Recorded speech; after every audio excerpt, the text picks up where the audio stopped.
Hi friends, this is Simran. A very warm welcome to all of you in my channel The Recipe Hut. In this video, let's learn how to make Ragi chocolate cookies. We are not going to use unhealthy refined flour or refined sugar for making these. Instead, we are going to make these healthier by using finger millet flour, that is ragi, whole wheat flour, that is atta, and oat flour. And to sweeten these cookies, we are going to use jaggery. So these cookies are going to be healthy and delicious. They'll be crispy, but at the same time will literally melt in your mouth. I am going to tell you 3 different methods how to shape these cookies. The first one would be to shape them without any tool. The second one would be to shape them with a cookie press. And the third one would be to shape them using the piping method. So let's see what all ingredients we'll be needing to make these. Finger millet flour, that is ragi, half a cup or approximately 70 grams or 2.5 ounce. Whole wheat flour, that is atta, 1/4 cup or approximately 30 grams or 1 ounce.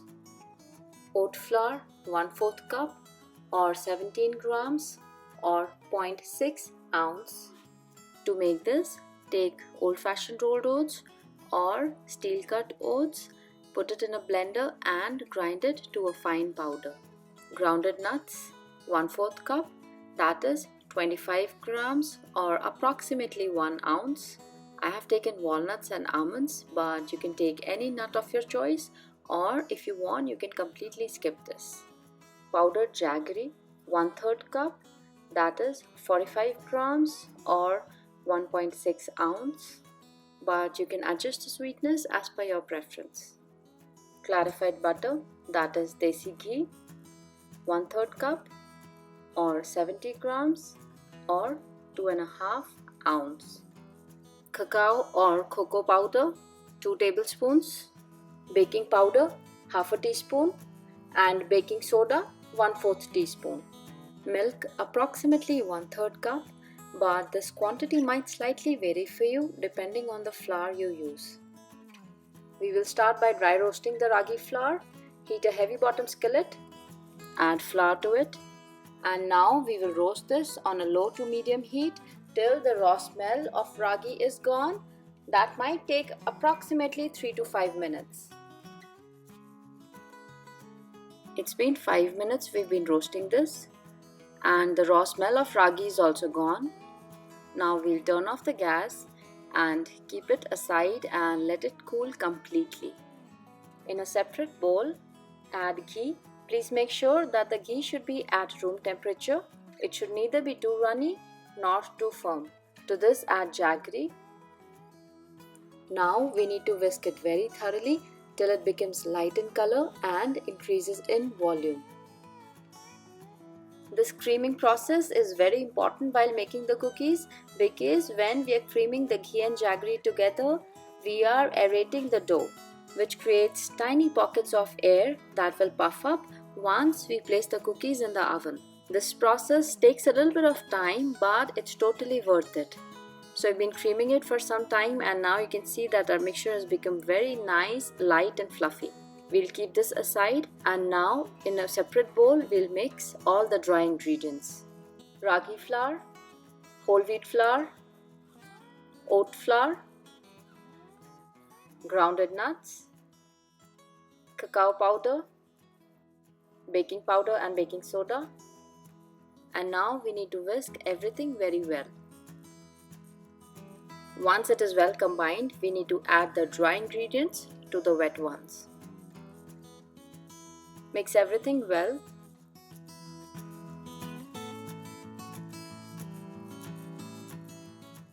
And using your clean washed hands, get it together. Now add a tablespoon of milk at a time. Do not add too much milk at the same time, because that might make the mixture a little loose, and if you're making your cookies without any tool, it might be a little difficult to shape them. And at any instance, if you feel that your mixture has become slightly more loose than what you wanted, you can always keep it in the freezer for 5 to 10 minutes and then again start working on it. We do not need to knead this, we just want everything to come together. Overall, I've added approximately 4 tablespoons of milk, but this quantity might slightly vary for you depending on the flour you use.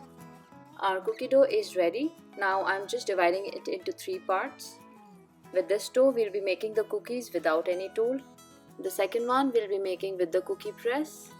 The third one we'll be making it with the piping method. But this dough is a little bit hard and we'll not be able to pipe with this. So I'm adding a little more milk to this. Mix the milk well.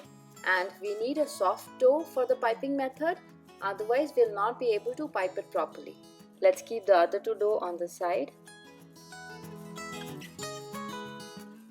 To this I added 1 more tablespoon of milk.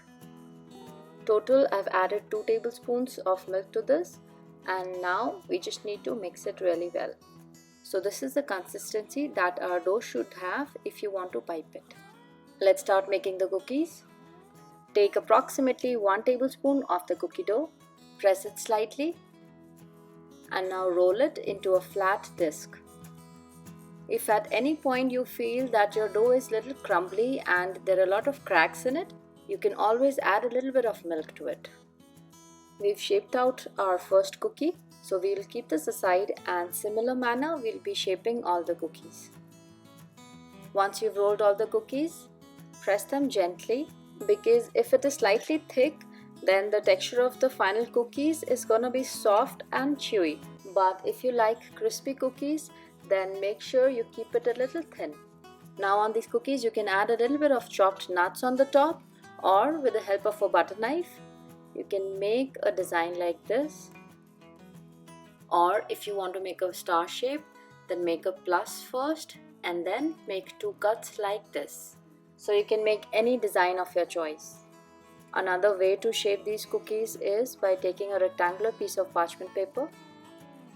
Place some cookie dough on one side, press it gently, fold the other half, and now we need to press it and spread it evenly.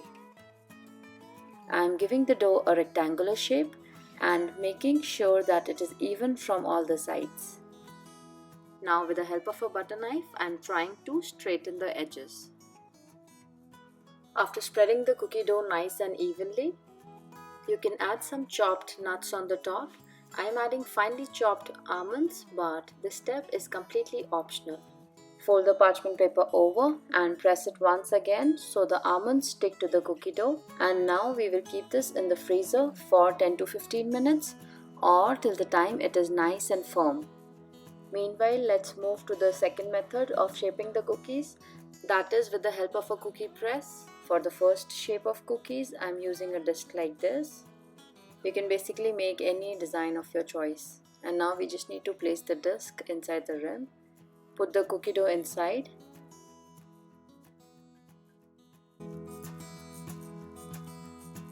Close it. And now we need to push it from the back so the cookie dough touches the disc. Please make sure that the side with the grooves should be pointing towards the handle. Otherwise, the cookie dough will not come out while pressing it. Now press the handle gently and you can see a very nice flower-shaped cookie is formed. Let's make one more cookie of the same shape. So basically you can select a disc for the desired design that you want. Let's change the disc and make another cookie.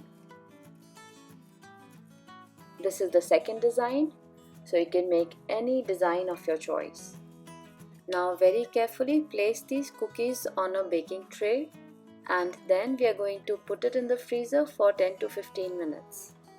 If you are using a cookie press and your dough is slightly loose, then I would advise you to shape the cookies directly on the baking tray. The cookie dough that we had kept in the freezer is nice and frozen now. Time to cut it. I like to cut the edges first because that gives our cookies a very nice uniform shape, but doing this step is completely optional. If you want, you can directly go ahead and cut the cookies. You can cut the cookies in any shape you want.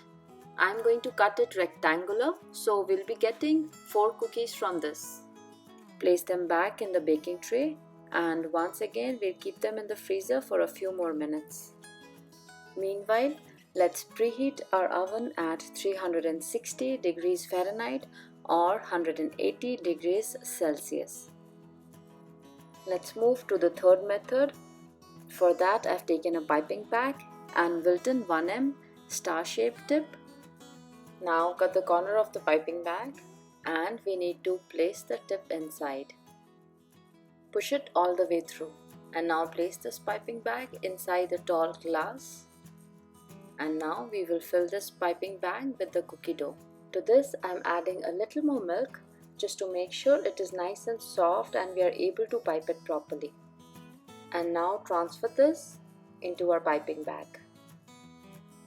It is very important that this cookie dough has to be soft, because if the cookie dough is hard, you will not be able to pipe it. Now push the dough towards the tip. Doing this step is very important because if you will not push the dough, what will happen is once you will start squeezing it, it will come out from the other end.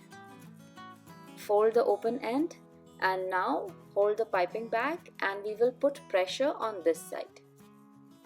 We will start by making little rosettes. For that, squeeze it gently and make a letter like E, but continue rotating it till you get a little circular shape and then pull the tip off.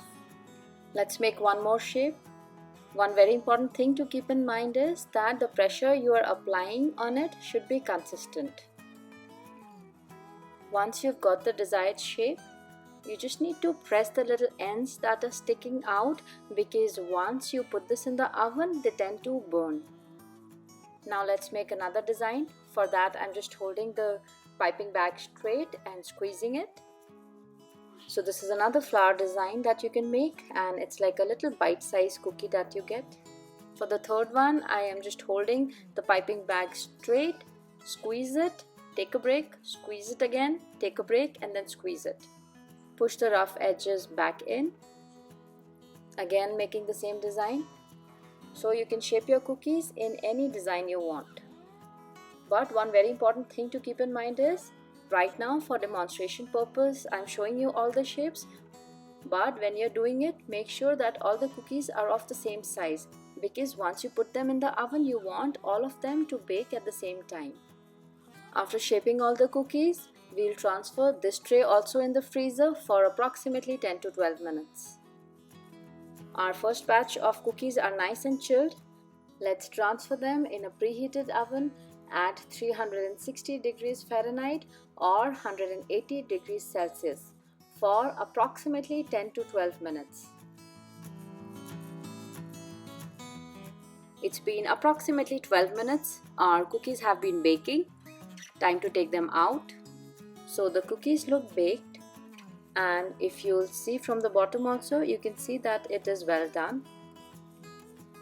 They are slightly soft at this stage, but as they cool down, they'll firm up.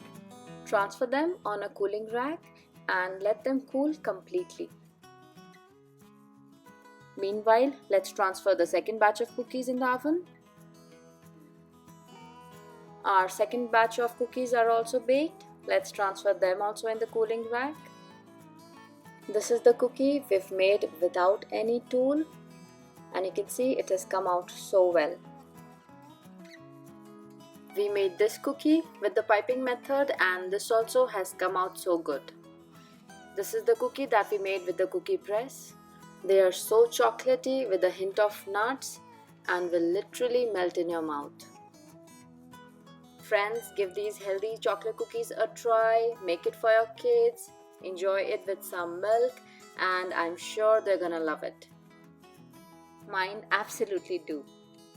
Store them in an airtight glass container, and these cookies will remain fresh for up to a week.